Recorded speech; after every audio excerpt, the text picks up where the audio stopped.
Kusamisiwe ukudilizwa kwemizwa okusolwa ukuthi yakhiwe ngokungemthetho eBhompini eMonti e-Eastern Cape. Izakhamuzi zithukuthele zagana unwabu emva kokungena kweziphathimandla zizodiliza imizi eyakhiwe kule ndawo yomkhandlu i-Agricultural Research Council ziyalelwe enkantolo. Namhlanje kube nokubhekana ngeziqu zamehlo phakathi kwezakhamuzi namaphoyisa behlome ngezinhlamvu zenjoloba. Ukuzwa kabanzi-ke ngalolu daba sixhumana nentatheli yethu uLiyema Vumisa ohambisana nomthwebuli wezithombe uNdaba Ezinhle Khumalo. Liyema, solalelwa nini-ke lesicelo esifakiwe sokuvimba ukudilizwa kwalezi zindlu?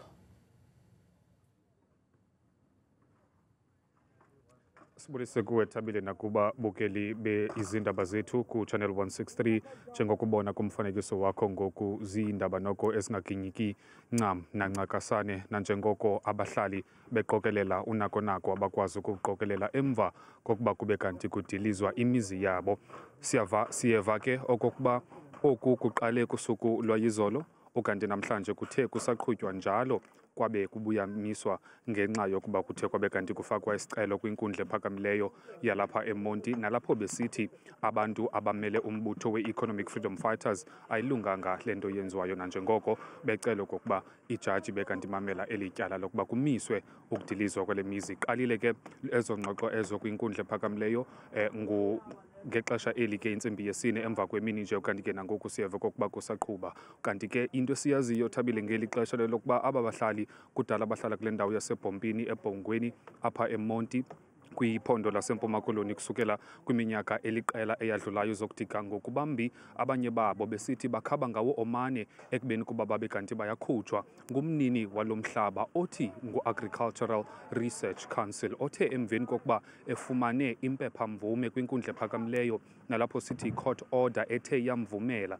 okokuba azosusa aba bantu kumhlaba wakhe emva kwezihlandlo eziliqela ebabongoza ebacenga uthe wabe kanti usungula kanye lo nkqubo leyo izolo. Namhlanje ke sibonile kukudushe phambi kwabo ingakumbi abahlali kwakunye nabantu abakwantsasana, kodwa ke okukwangoku kuthe kwabe kanti kuthe zava yonke into nangelixa ke udilizwa kwezi zinto kuthe kwabe kanti kuyamiswa emva kokuba lo nkqubo leyo yenkundla ephakamileyo apha eMonti isaqhuba. Ngeli xesha bona abahlali abaziva kamnandi neze mayelana nesi siganeko besithi ibingamakhaya wabo anga kangangokuba ngoku abayazi into kokuba bazawubheka ndawoni. Liyema, izakhamuzi zithi zaziwuthole kanjani lo mhlaba? Esekuvayo Thabile ngokuba lo umhlaba bawufumana kwabanye babantu abangamalungu ekomiti lesithi ward committee emelwe ke phofu ngumasipala walapha eBuffalo City Metro obawathengisela lo mhlaba ngokusemthethweni ngokutsho kwabo, kodwa elikhwanqisayo lokuba kuthe kusovakala emva kwexesha elidlulileyo kokuba kwalo mntu lowo owayebathengisela umhlaba kwakungamelanga okuba abe kanti uyabathengisela nanjengoko lo umhlaba ungekho phantsi kwabo kodwa ingumhlaba wabucala olawulwa ke kambe i-Agricultural Research Council. Singasilindela nini ke isinqumo lesi senkantolo?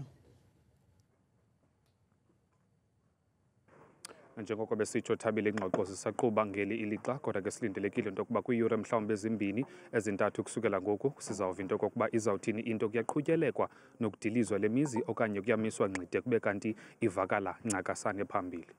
Sibonga kakhulu ke leyo intatheli yethu Liyema Vumisa esibikela bukhoma eseBhompini eMonti e-Eastern Cape.